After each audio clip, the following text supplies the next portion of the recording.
జలపాతంలా ప్రవహించే సాయి కృపాచరి, దాసుని హృదయ సంవడి సాయినాథ స్తవన మంజరి, సాయి రహం నజర్ కర్నా బచ్చో కా పాలన కర్నా. ఈరోజు మనం స్తవన మంజరి గురించి మనం మాట్లాడుకుంటున్నాం. సరిగ్గా 107 సంవత్సరాల క్రితం ఇదే రోజు బాబాకు దాస్గన్ మహారాజ్ గారు స్తవన మంజరిని అంకితం ఇచ్చినటువంటి రోజు. ఏమిటి స్తవన మంజరిలో ఏముంది? ఈ స్తవన మంజరిని కూడా మనకు ఎలా అలవాటు చేశారు అందరూ? స్తవన మంజరి చదువు, పిల్లలు లేకపోతే పిల్లలు పుడతారు, స్తవన మంజరి చదువు నీ కొడుకు వీసా వస్తుంది, స్తవన మంజరి చదువు నీ కోడలికి కొడుకు పుడతాడు. ఇలానేగా మనందరికి అలవాటైంది. కరెక్టా కాదా? దీనిని చదువుతూ పోతూ ఉంటే ఏం మార్పు వచ్చింది? మనలో జ్ఞానం వచ్చింది, మూర్ఖత్వం పోయింది, ఇవన్నీ మెట్లు ఎక్కుతున్నాం. చివరి మెట్టు ఏమిటో తెలుసా? దీనికి కోరికలు లేని స్థితికి తీసుకెళ్తుంది స్తవన మంజరి. కోరికలు లేని స్థితికి తీసుకెళ్లేది స్తవన మంజరి. కోరికలతో ఆరంభింపజేసి కోరికలు లేని స్థితికి తీసుకెళ్లేది స్తవన మంజరి. ఇదొకటి గుర్తుపెట్టుకోండి. రెండవది, స్తవన మంజరికి పూజ ఉందా? వ్రతం ఉందా? నియమం ఉందా? ఏముంది? ప్రేమ ఉంది. ఒక్కసారి స్తవన మంజరి పట్ల ప్రేమ కలిగితే నిజంగా జీవితంలో ఎప్పుడూ దాన్ని వదలం. ఎందుకంటే ఒక స్తవన మంజరి తప్ప ఇతరత్ర ఏది కూడా మన యొక్క మనస్తత్వాన్ని బయటపెట్టదు. ఏమని పారాయణ చేశాం? బాబా నేను మూర్ఖుణ్ణి, మూడుణ్ణి, అజ్ఞానిని. ఒప్పుకుంటామా ఈ విషయాలను బహిరంగంగా? ఎక్కడన్నా ఒప్పుకోంగా? ఒక్క స్తవన మంజరి పారాయణలోనే దీన్ని ఒప్పుకుంటాం, ఇంకెక్కడా ఒప్పుకోం. అంటే ఇది ఎంత విశ్వాసాన్ని కలిగిస్తుందంటే, వినాయక చవితి రోజు సాయి గురుకులంలో నేను ఒక మాట చెప్పా. అమ్మా, ఈ రోజు నుంచి 11వ తేదీ వరకు 2 వారాల పాటు స్తవన మంజరి పారాయణ చేయమమ్మా, అద్భుతాలు జరుగుతాయని చెప్పా. ఇక్కడికి దాదాపు దగ్గరలో అనుకుంటా సామర్లకోట నుంచి ఒక ఆవిడ ఫోన్ చేసింది. సార్, నాకు వాళ్ళ కుటుంబంలో వాళ్ళ తల్లికో ఎవరికో క్యాన్సర్ ఉందనేటువంటి అనుమానం ఉండేదట, టెస్ట్ చేయించమన్నారట, దాదాపు డాక్టర్లు చెప్పేశారట అమ్మ ఈ సిమ్టమ్స్ అన్నీ క్యాన్సర్కి సంబంధించినటువంటివి అని చెప్పి. ఆమె పారాయణ ప్రారంభించి 5వ రోజు వాళ్ళ అమ్మను పరీక్షకు తీసుకెళ్తే ఏ క్యాన్సర్ సంబంధించినటువంటి బాధ లేదు, ఇబ్బంది లేదు, మామూలుదని చెప్పారట. సార్, స్తవన మంజరి పారాయణ ఇంత అద్భుతాన్ని నా జీవితంలో చేసింది అన్నాడు. తర్వాత ఏం చేస్తావమ్మా అని అడిగా. ఏముంది సార్, స్తవన మంజరి నాకు ఎప్పుడు ఏ కోరిక కావాలని నేను చదువుతా అన్నాను. అమ్మ, నీ తల్లి ప్రాణాన్ని ఎవరూ నిలబెట్టినటువంటిది బాబా నిలబెట్టాడు స్తవన మంజరి ద్వారా. సాధ్యమైనంత వరకు ఇంకా అడగడం మానేయి బాబా అని అడిగా. అడగడం మానేసేయమని చెప్పా. అడగడం మానేసే స్థితికి ఒక్క స్తవన మంజరి మాత్రమే తీసుకొస్తుంది. స్తవన మంజరి అంటే ఏంది? మంజరి అంటే మీకు ఏంటమ్మా? ఎవరికైనా అర్థం తెలుసా? పూలగుత్తి, అందమైనటువంటి పూలగుత్తి. దాస్గన్ మహారాజు వారు ఏ రచన చేసినా సరే దానికి మంజరి అనేటువంటి పేరు పెట్టేటువంటి వారు అమృతానుభవం అనేటువంటి దానికి భాష్యం రాశారు. దానికి అమృతానుభవ మంజరి అని పెట్టారు. ప్రతిదానికి ఈశవ్యాస ఉపనిషత్తు ప్రతిదానికి ఆయన పెట్టేటువంటిది. ఎందుకు? ఇక్కడ 2 విషయాలు మీరు పట్టుకొని కూర్చోండి అమ్మా, చెప్తాను. మొదటి విషయం, బాబా మహాసమాధికి 36 రోజుల ముందు స్తవన మంజరి రాయబడ్డది. నెంబర్ 1. నెంబర్ 2, బాబాకు స్తవన మంజరి అంటే బాగా ఇష్టమైపోయింది. ఎందుకు? రెండవది. మూడవది, బాబా మహాసమాధి చెందారు. పండరిపురంలో తెల్లవారుజామున దాస్గన్ మహారాజ్ స్వప్నంలోకి వెళ్ళి, గను నువ్వు వచ్చేసేయి, నన్ను పూలతో కప్పన్నాడు. ఈ 3 విషయాలను అవగాహన చేసుకుంటే స్తవన మంజరి ఏమిటో మనకు అర్థమవుతుంది. బాబా దాస్గన్ మహారాజు స్తవన మంజరి చదివి వినిపిస్తున్నప్పుడు ఒక లౌకిక స్థితిలో తల ఊపి ఎంతో శ్రద్ధగా విన్నారట. ఎన్ని రోజుల ముందు? 36 రోజుల ముందు మహాసమాధికి. మహాసమాధి చెందిన తర్వాత బాబా ఏ ఒక్కరిని కూడా స్వప్నంలోకి వెళ్ళి పిలవలేదు. ఒక్క దాస్గన్ మహారాజునే పిలిచారు. ఎందుకు దాస్గన్ మహారాజుని పిలిచారు? ఏమన్నారు అక్కడ? గను, ఇక్కడ నూనె వ్యాపారులు నన్ను చాలా ఇబ్బంది పెడుతున్నారు, నేను ఎక్కడి నుంచి వెళ్ళిపోతున్నాను, నువ్వు రా, వచ్చి నా తల నుండి పాదాల వరకు పూలతో కప్పు అని అన్నాడు. ఏమిటి అర్థం? గను, నువ్వు రాసినటువంటి స్తవన మంజరి నన్ను పరవశింపజేసింది. ఇక్కడ అందరూ నూనె వ్యాపారులే. నూనె అంటే ఏంది? జిడ్డు. కోరికల కోసమే, స్వార్థం కోసమే వస్తున్నారు. గను నువ్వు వచ్చి పూలతో కప్పు. పూలేంటిది? మంజరి, మొత్తం పూల గుత్తి. అంటే నువ్వు వచ్చి పూలతో కప్పు. షిరిడీలో పూలు కప్పేటువంటి వాళ్ళు ఎవరూ లేరా? ఎందుకు దాస్కన్ మహారాజ్ని పిలిచారు? ఎందుకంటే బాబా అంతరంగం ఏంటంటే అక్కడ, గను నువ్వు రాసినటువంటి స్తవన మంజరిలో ఒక్క స్వార్థపూరితమైనటువంటి మాట కూడా లేదు. ఒక్క స్వార్థపూరితమైనటువంటి మాట లేదు. కానీ ఇక్కడ రోజు రోజుకు స్వార్థం కోసం పెరిగిపోతున్నటువంటి భక్తులు ఎక్కువైపోతున్నారు షిరిడీలో. కాబట్టి గను నువ్వు వచ్చి నా దేహం పైన పూలతో కప్పు అని అంటారు. అంటే ఎంతగా దాస్గన్ మహారాజ్ గారు రాసినటువంటి స్తవన మంజరి ఏ కోరికలు లేని స్థితికి తీసుకెళ్ళడానికి దాస్గన్ మహారాజ్ గారు రాసినటువంటిది. ఎందుకంటే తను అనుభవించాడు. తన జీవితము మనలాగే మొదట అనేక ఆకాంక్షలు, అనేక టార్గెట్లు. పోలీస్ డిపార్ట్మెంట్లో ఇన్స్పెక్టర్ కావాలనుకున్నాడు. కానీ బాబా, గను నువ్వు బూట్లు దుడిచే పని కాదు, గను నువ్వు పుట్టింది, నువ్వు చేయాల్సినటువంటి పని వేరే ఉంది అని చెప్పి వెంటబడి, బాబా ఎవరి వెంట కూడా అంతగనం పడలేదు. దాస్గన్ మహారాజ్ వెంటబడ్డంతగా ఎవరి వెంట బాబా అంతగా ప్రోద్బలంతో తన దగ్గరికి తెచ్చుకోలేదు. ఒక్క దాస్నే తెచ్చుకున్నారు. ఎందుకు? దాస్గన్ మహారాజు మిగతా భక్తుల కంటే ఒక డిఫరెంట్ క్యారెక్టర్. అందరి భక్తుల్లాగా సౌమ్యుడు ఏం కాదు దాస్గన్ మహారాజ్. అందరి భక్తుల్లాగా సున్నితంగా ఏముండడు. ఆయన ఒక నేచర్ ఏంటంటే, చిన్నప్పటి నుంచి కూడా ఆయన నేచర్. చిన్నప్పుడు దాస్గన్ మహారాజ్ జీవితంలో ఒక సంఘటన జరుగుతుంది. ఒకరోజు ఒక మహిళా నాయకురాల్ని ఆ స్కూల్లో విద్యకు సంబంధించినటువంటి విలువలపైన ఉపన్యాసం ఇవ్వడానికి పిలిస్తే ఆమె స్త్రీలు అణచివేయబడుతున్నారు, స్త్రీలు అది చేయబడుతున్నారు, ఎందుకంటే అంత చిన్నపిల్లలు 5వ తరగతి పిల్లలకు ఆ స్పీచ్ చెప్పింది. వెంటనే దాస్గన్ మహారాజ్ దాన్ని విమర్శిస్తూ బయట పిల్లలందరినీ గుమిగూడి మాట్లాడారు. ఆమె కంప్లైంట్ చేస్తే మిగతా టీచర్లు అందరూ దాస్గన్ మహారాజును సమర్థించారు. అంతే కదా, గణపతిరావు చెప్పింది కరెక్టే కదా, విద్య ఆవశ్యకత పైన చెప్పమని చెప్తే ఆమె వచ్చి ఇంకో విషయం మాట్లాడింది. కాబట్టి గను చేసింది రైటే. అప్పటి నుంచి తన జీవిత పర్యంతం కూడా దాన్ని మార్చుకోలేదు. చాలా నికార్సుగా నిక్కచ్చిగా ఉండేవారు. దాస్గన్ మహారాజుకు ఉన్నటువంటి విషయం ఏమిటంటే, ఆయన ఈ ఆడంబరమైనటువంటి భక్తికి వ్యతిరేకి. ఆడంబరమైనటువంటి భక్తి ఉండకూడదు అనేటువంటి వారు. ఒకసారి కొంతమంది పండితులు వారు చేస్తున్నటువంటి దాన్ని దాస్గన్ మహారాజ్ విమర్శిస్తూ కీర్తన చేస్తే శిష్య బృందము దాస్గన్ మహారాజ్ని అడుగుతుంది, అయ్యా బాబా ఎవరిని విమర్శించకూడదన్నాడు కదా, అందరి పట్ల సమభావంతో ఉండమన్నారు కదా, మీరేంది మహారాజ్ అందరినీ విమర్శిస్తూ ఉన్నారు?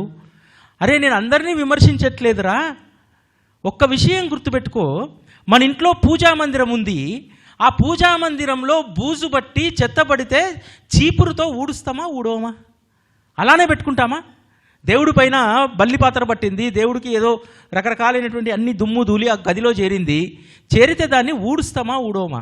నేను కూడా అలాంటి వాడినేరా, బాబా దగ్గర ఏదైనా చెత్త వస్తే ఆ చెత్తను ఊడ్చేటువంటి చీపురు లాంటి వాడిని నేను అని అంటారు. అంటే అంత నిక్కచ్చిగా దాస్గన్ మహారాజ్ ఉండేవారు.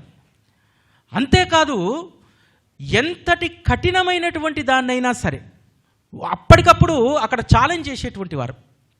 ఏకనాథ్ మహారాజ్ రాసినటువంటి ఆనంద అనుభవం అనేటువంటి గ్రంథం పైన ఒకసారి చర్చ జరుగుతుంది. మహారాష్ట్రలో చాలా గొప్ప కీర్తనకారుడు. ఆయన కీర్తన విందామని చెప్పి దాస్గన్ మహారాజ్ కూడా వెళ్తారు. వెళ్ళినప్పుడు అక్కడ ఉన్నటువంటి వాళ్ళు పరిచయం చేస్తారు. అప్పటికే దాస్గన్ మహారాజ్ గొప్ప ప్రాచుర్యం చెందినటువంటి వారు. అతనికి పరిచయం చేస్తే, ఈయన దాస్గన్ మహారాజు బాబా భక్తుడు అని చెప్పి పరిచయం చేస్తే అతని హేళన చేస్తాడు. గణపతిరావు, ఎందుకు నీ జీవితాన్ని వ్యర్థం చేసుకుంటున్నావు? ఈ ఫకీల వెంబడి, ఈ మహాత్ముల వెంబడి తిరిగితే నీకేమొస్తుంది? నా వెంట తిరిగితే నేను చెప్పినటువంటి ఇప్పుడు ఆనంద అనుభవం అనేటువంటి దీనికి చక్కటి భాష్యాన్ని నువ్వు రాయగలుగుతావు అంటారు. దాస్గన్ మహారాజు ఛాలెంజ్ చేస్తాడు, అయ్యా మీ వెంట తిప్పుకోవాలనేటువంటి మీ దుర్బుద్ధిని పక్కన పెట్టండి, అమృతానుభవం వ్యాఖ్యానం రాయడానికి నాకు కావలసినటువంటి శక్తిని, స్తోమతను నా గురువు నాకు బోధిస్తాడు, కాబట్టి మీతో పని లేదంటాడు. నువ్వు 6 నెలల్లో రాసి చూపెడతావా అంటాడు. తప్పకుండా అంటారు. నిజానికి అమృతానుభవం సంబంధించినటువంటి పెద్దగా విషయ పరిజ్ఞానం అప్పటికి దాస్గన్ మహారాజ్కి లేకున్నా ఆయన చెప్పినటువంటి ఒక్క మాట ఎవరిపైన వేశాడు భారం? నా గురువు నాకు చెప్తాడన్నాడు. నిజంగా అమృతానుభవం అనేటువంటి పుస్తకం రాయడానికి బాబాను అడగలేదు, బాబా దగ్గరికి వెళ్ళి ఈ సంఘటన జరిగిందని చెప్పలేదు. కానీ ఆ ఒక్క వాక్కు, ఆ ఒక్క అభయం తాను తీసుకోవడం వల్ల నా గురువు నాకు బోధిస్తాడు అనేటువంటి దాంతో 6 నెలల్లో అమృతానుభవం మంజరిని రాసి ఆ పండితుడికి చూపెడతాడు. అంటే బాబా పట్ల భక్తి శ్రద్ధలు. నేను ఎప్పుడూ చెప్తూ ఉంటాను, మామిడి చెట్టు గొప్పతనం తెలియాలంటే ఏం చేయాలి? మామిడి పండును కదా తినాల్సింది. మామిడి పండు తింటే మామిడి చెట్టు గొప్పతనం తెలుస్తుంది, దాని రుచిని బట్టి. మనం బాబా యొక్క గొప్పతనం తెలుసుకోవాలంటే బాబాతో ఆ రోజు ఉన్నటువంటి భక్తులు హేమాడ్ పంత్ కానీ, దాస్గన్ మహారాజ్ కానీ, కాకాసాహెబ్ దీక్షిత్ కానీ, వీళ్ళ గురించి తెలుసుకుంటే మామిడి చెట్టు గొప్పతనం తెలిసినట్టు బాబా గొప్పతనం మనకు తెలుస్తుంది. ఎందుకంటే బాబా ఎక్కువగా ఏమీ బోధించలేదు, ఎక్కువ ఉపన్యాసాలు మనలాగా ఎక్కువగా మాట్లాడలేదు. బాబా కేవలం భక్తుల యొక్క అనుభవాలు, వారు పొందినటువంటి అనుభూతి, ఇది మాత్రమే.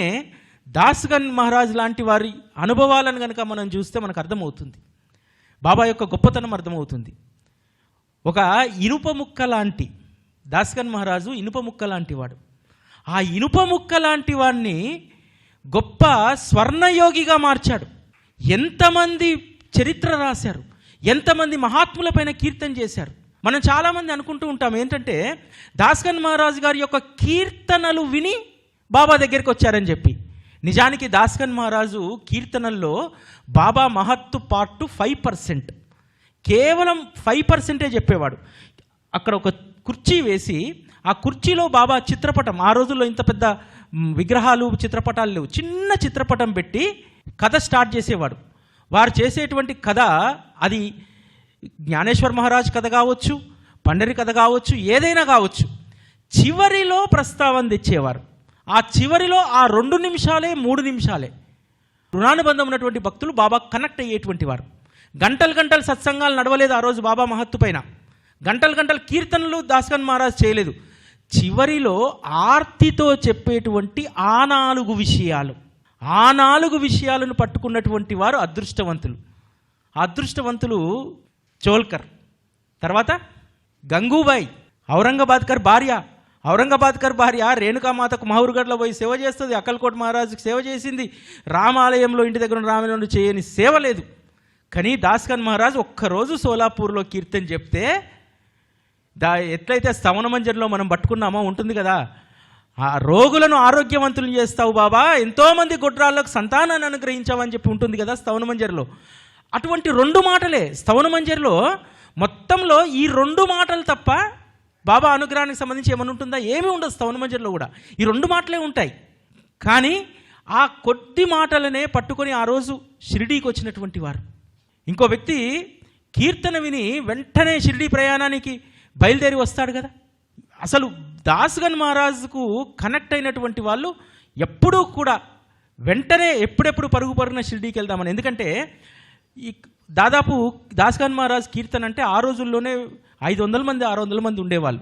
దాంట్లో ఒక్కరికో ఇద్దరికో కనెక్ట్ అయ్యేటువంటిది.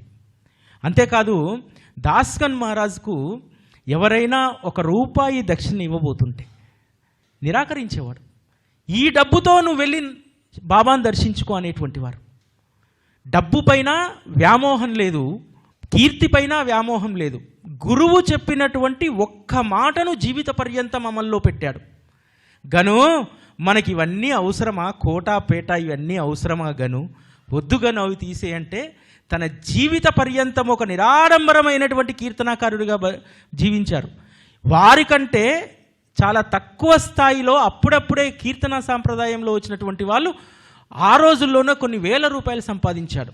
దాస్గన్ మహారాజ్ గారు ₹1 కూడా సంపాదించలేదు. దాస్గన్ మహారాజ్ జీవితంలో జరిగినటువంటి ఒక సంఘటన చెప్తాను. దాస్గన్ మహారాజ్ ఎంత చతురత కలిగినటువంటి వాడంటే, ఒక రాజప్రసాదంలో సంస్థానంలో కీర్తన పెడతారు దాస్గన్ మహారాజ్ గారిది. కీర్తన పెట్టినప్పుడు ఆ రాజుకు చెప్తాడు మంత్రి, అయ్యా మీరు దయచేసి ఆయనకి ఏం దక్షిణ ఇవ్వద్దు, ఆయన తీసుకోడు అని అంటాడు. అక్కడ సంస్థానాధీశునికి ఇగో వస్తుంది.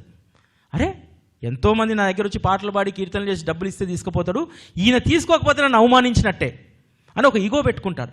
కీర్తన అయిపోతుంది. అయిపోయిన తర్వాత దాస్కన్ మహారాజుకు ఒక పల్లెం నిండా వెండి నాణాలు పోసి తీసుకొచ్చి ఇవ్వబోతుంటారు. గను అంటారు, నాకు ఈ డబ్బు నేను తీసుకోను అని అంటారు. ఆ సంస్థానాధీశుడు తెలివిగా ఏమంటాడో తెలుసా? అయ్యా, ఇవి డబ్బు కాదు, ఇది భగవంతుని ప్రసాదం. ఇంత పెద్ద కీర్తనాకారుడు భగవంతుని కీర్తనలు చెప్తారు, భగవంతుని ప్రసాదం వద్దంటారా? అనగానే దాస్కన్ మహారాజ్ తీసేసుకుంటారు. తీసుకున్నాడు. తీసుకొని ఇస్తే పక్కన ఉన్నటువంటి మొదలైపోయింది గాసిప్స్, అయిపోయింది. ఈ రోజు నుంచి దాస్కన్ మహారాజ్ పని అయిపోయింది, డబ్బులు ముట్టేసుకున్నాడు. వెంటనే దాన్ని అక్కడున్నటువంటి బ్రాహ్మణులందరికీ, అయ్యా ఇంత ప్రసాదాన్ని నేను తినలేను, ప్రసాదం అంతే ఇంత ఉండాలి, ఇంత ప్రసాదాన్ని నేను తినలేను, దీన్ని అందరికీ పంచుతా అంటాడు. అంటే అక్కడ సంస్థానంలో ఉన్నటువంటి బ్రాహ్మణులు వీళ్ళందరూ తీసుకోవడానికి బిగుసుకుపోయారు. ఎందుకంటే సంస్థానాధీశుడు కోప్పడతాడు. వెంటనే దాస్కన్ మహారాజ్ అంటాడు, అయ్యా మహాశయ, మీ సంస్థానంలో భగవంతుని ప్రసాదం తీసుకోవడానికి కూడా భయపడుతున్నారయ్యా, ఏం సంస్థానం మీది అని అంటాడు. వెంటనే ఆ సంస్థానాధీశుడు, అరే తీసుకుంటారు నాయన, ఎందుకు ఈ గొడవ అని చెప్పి అందరికీ పంచేస్తాడు. అంటే ఎట్లా వచ్చింది ఇంత జ్ఞానము, ఇంత చతురత ఎట్లా వచ్చింది? గురువు ఎంచుకున్నటువంటి గురువును బట్టే భక్తుడికి విజ్ఞత వస్తుంది. ఈరోజు మనము గురువుని ఎంచుకున్నాం కాబట్టి, ఆయన ఎంచుకున్నాం కాబట్టి ఇలా కూర్చోగలిగాం. వేరే వాళ్ళు కూర్చోగలుగుతారా? టీ కొట్టు దగ్గర ఒక 2 నిమిషాలు ఆగండి సార్, టీ పెట్టిస్తా అంటే 2 నిమిషాలా, నా సమయం వృధా అని చెప్పి వెళ్ళిపోతాం. అంటే మనం ఎంచుకున్నటువంటి గురువును బట్టే మన స్థితి ఉంటుందనేటువంటిది మనం గుర్తు చేసుకోవాలి. ఇంకొకటి, గురు వచనము ఎంత శక్తివంతమైందో దాస్కన్ మహారాజ్ రుచి చూశారు. పోలీస్ కానిస్టేబుల్ ఉద్యోగానికి రిజైన్ చేసి వచ్చిన తర్వాత బాబా పాదాల మీద పడి అడుగుతాడు, బాబా నిన్నటిదాకంటే ఉద్యోగము, ఇప్పుడు వచ్చే పెన్షన్ కూడా సరిపోదు, నేను ఎలా బ్రతకాలి అంటారు. గను నీ జీవితం నాది అంటాడు, నీ బాధ్యత నాది అంటాడు. ఆ రోజు నుంచి ఇంకా వదిలేశాడు మొత్తం. ప్రతి ఒక్కరికి ఇస్తారమ్మా, నీకే కాదు, ప్రతి ఒక్కరికి ఇస్తారు. దాన్ని అర్థం చేసుకునేటువంటి స్థితిని బట్టే. అర్థం చేసుకోకపోతే ఆందోళనలో కొట్టుమిట్టాడుతాము, అర్థం చేసుకుంటే ఆనందంగా ఉంటాం. ఇదే తేడా బాబా దగ్గర. అర్థం చేసుకుంటే ఆనందంగా ఉంటాం, దానికి మించినటువంటి ఆనందం ఉండదు. దాస్కన్ మహారాజు నా జీవితం ఎలా అనుకున్నాడు కదా, కానీ దాస్కన్ మహారాజు అనేక మంది అనాథ పిల్లలను చేరదీసి వారికి కీర్తనా సాంప్రదాయంలో శిక్షణనిచ్చి ఇప్పటికీ కూడా నాందేడ్ దగ్గర ఉన్నటువంటి గొరాటేలో దాస్కన్ మహారాజ్ గారి యొక్క వస్త్ర సమాధి ఉన్నటువంటి చోట ప్రతిరోజు పిల్లలకు అక్కడ శిక్షణ జరుగుతుంది కీర్తనా సాంప్రదాయంలో. పోయిన ఇదే డేట్ రోజు గొరాటైకి వెళ్ళాను. గొరాటైకి వెళ్తే ఒక అతను వచ్చాడు, మరాఠీ అతను, నోరు కూడా సరిగ్గా మాటలు రావు. ఆయన ఒక పేపర్ మీద ఒకరు రాసిచ్చారు, దాస్గన్ మహారాజ్ పైన ఇంత గొప్పగా మీరు చెప్తున్నారు కదా, దాస్గను మహారాజు గురించి ఈ విధంగా మరాఠీలో చెప్పగలిగినటువంటి వాళ్ళు ఉండి ఉంటే నా కూతురు 2 సంవత్సరాల్లోనే PhD పూర్తి చేసేది అని అన్నాడు. అడిగా ఎందుకు అని. వాళ్ళ కూతురు పుణే యూనివర్సిటీలో దాస్గన్ మహారాజు కీర్తనా సాంప్రదాయం పైన PhD చేసిందట. దానికి నా కూతురు 4 సంవత్సరాలు కష్టపడాల్సి వచ్చింది ఆ థీసిస్ రాయడానికి. నిజంగా మీరు చెప్తుంటే నాకు చాలా బాగా అర్థమవుతుంది, భాష లేకపోయినా భావం అద్భుతంగా ఉంది అని చెప్పి ఆయన రాసిచ్చాడు పేపర్ మీద. ఇప్పటికీ నా పేపర్ నేను చాలా జాగ్రత్తగా పెట్టుకున్నాను. ఎందుకంటే బాబా ఏదో ఒక రూపంలో ఖచ్చితంగా వస్తారనేటువంటిది నాకు నమ్మకం అన్నమాట. మనం చేసేటువంటి పనిని బాబా ఎప్పుడో ఒక దగ్గర ఎందుకు ప్రశంసిస్తాడు? ప్రశంసిస్తే చాలామంది మనము తలకెక్కించుకొని పొగురు పెరుగుతుంది. కానీ ఇక్కడ విజ్ఞత ఏముండాలంటే ఖచ్చితంగా బాబా మనల్ని ప్రశంసించాడు, ఇంకా నేను నా తపనను ఎంత పెంచుకోవాలనేది ఉండాలి తప్ప నా పాండిత్య గర్వాహంకారాలకు పోకూడదు. బాబా దగ్గర ఉన్నది అదే. ఎందుకంటే దాస్గన్ మహారాజ్ ఎప్పుడూ కూడా పాండిత్య గర్వాహంకారాలకు పోలేదు. దాస్గన్ మహారాజ్ నేను ముందు చెప్పినట్టు వారు ఈ ఆడంబరమైనటువంటి భక్తికి వ్యతిరేకం. రాధాకృష్ణ ఈ వెండి పళ్ళాలు గుర్రాలు ఇవన్నీ తెప్పిస్తూ ఉంటే కాస్త ఆమె పట్ల ఒక ద్వేషభావాన్ని కలిగి ఉండేటువంటి వారు దాస్గన్ మహారాజ్. ఆమె ఆడంబరానికి సంబంధించినటువంటి ఆడంబర చేస్తుందని చెప్పి ఓ రోజు కీర్తన చేస్తాడు. బూటీ లాంటి వాళ్ళు అడ్డుపడతారు, నీ పైన ఒకవేళ అట్లా కీర్తన చేస్తే నీ పైన పరువు నష్టం దావా వేస్తామని చెప్పి. కానీ వేరే ఒక పేరు పెట్టి కీర్తన చేసేస్తాడు. చేసిన తర్వాత అందరూ బాబా దగ్గరికి వెళ్ళి అడుగుతారు, కాకాసాహెబ్ లాంటి వాళ్ళు, బాబా ఇది కరెక్ట్ కాదు, భక్తుల్లో ఇబ్బందికరమైనటువంటి పరిస్థితి అని. బాబా గను పిలుస్తాడు, గను ఆయి ఎవరు? మన తల్లే కదా. ఆయికి నన్ను ఒక మహారాజు స్థితిలో చూడాలనేటువంటిది ఆమె కోరిక. నువ్వు ఒక సాధు సత్పురుషుడిగా నన్ను చూడాలనుకుంటున్నావు. ఇద్దరూ నన్ను ప్రేమించే వాళ్ళే, మీ ఇద్దరి మధ్యలో ఇది అవసరమా అంటారు. వెళ్ళి ఆయికి క్షమాపణ చెప్పి రాపో అంటాడు. బాబా ఏం చెప్పాడు? ఆయికి క్షమాపణ చెప్పి రాపో అన్నాడు.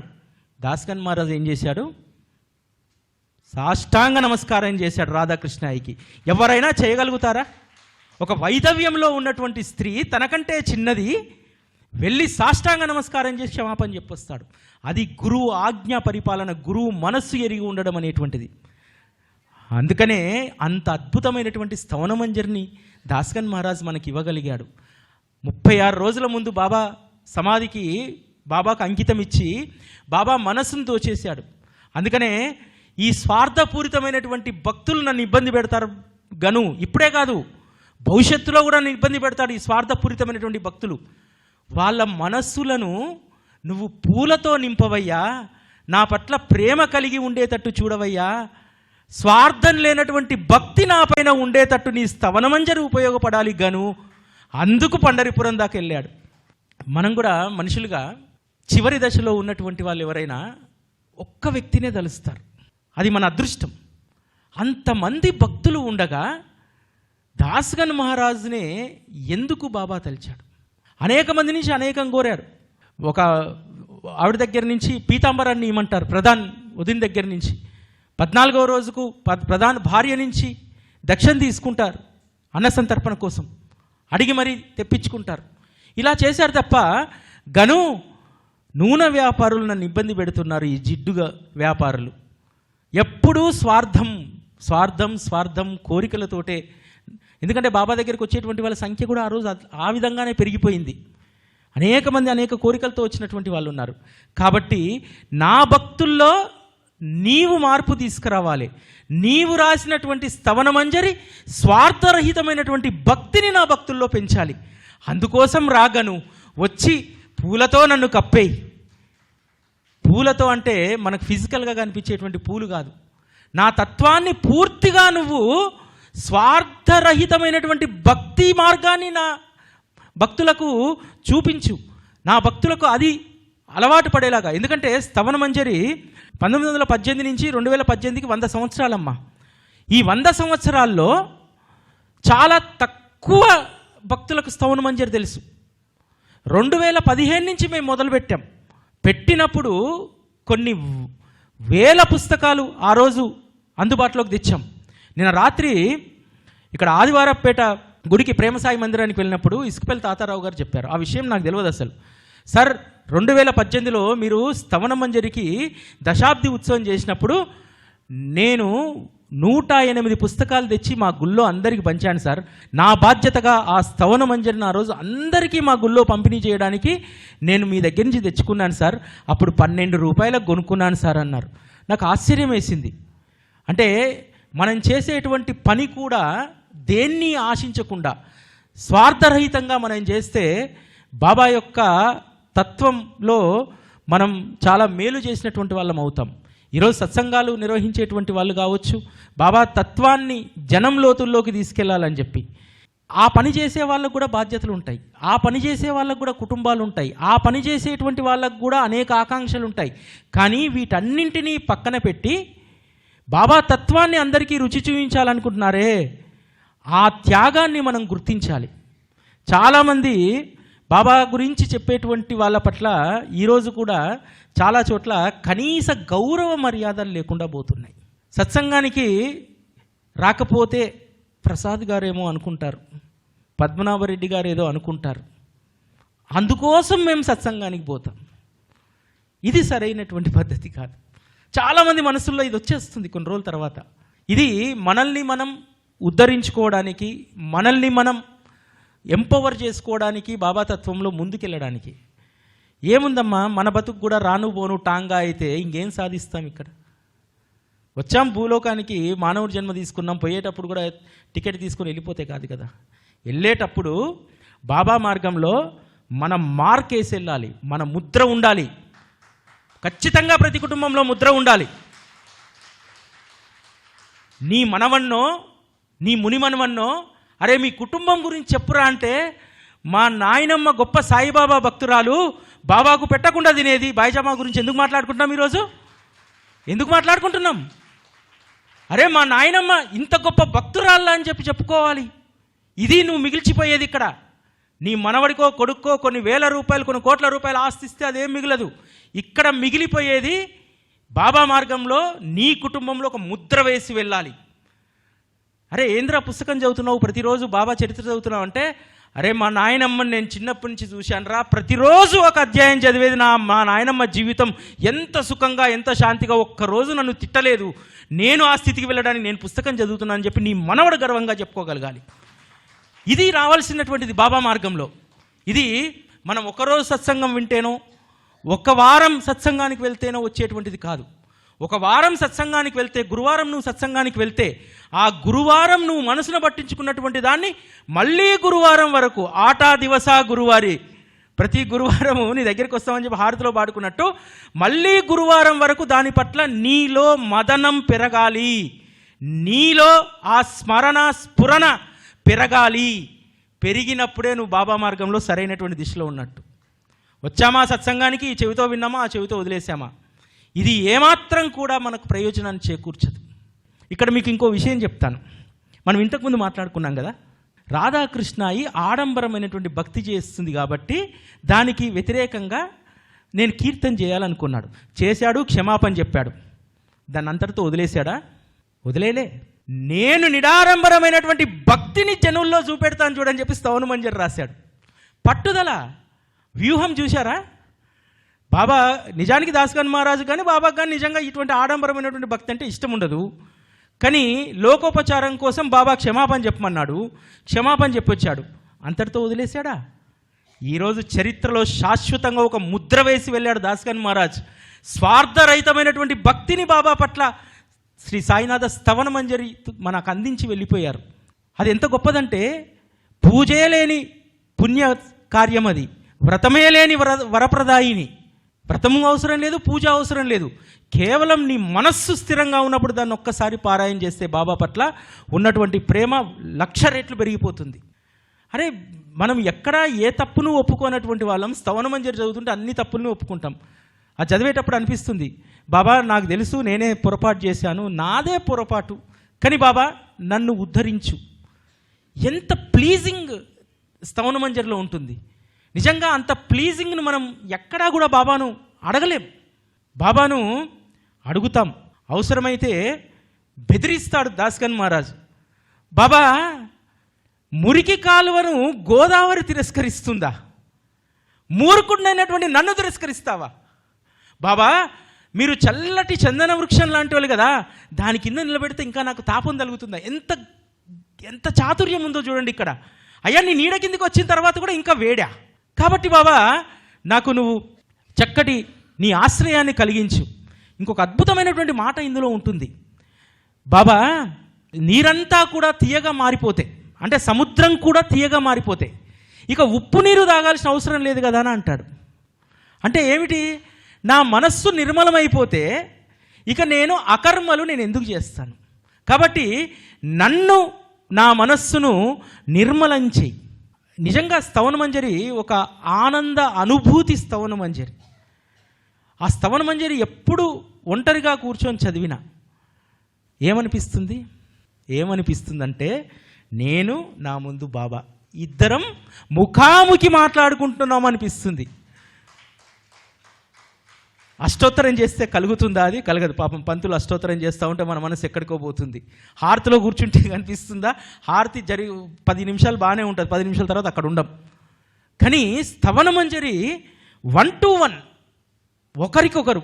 బాబా నిజంగా స్తవన మంజరి చదువుతున్నప్పుడు బాబా మన ముందు ఉంటాడమ్మా, వింటాడు. ఎందుకంటే నీ తప్పుల్ని నీ లోపాలని నువ్వు స్వయంగా నువ్వే చెప్పుకుంటున్నప్పుడు వినకపోతే ఏం చేస్తాడు బాబా?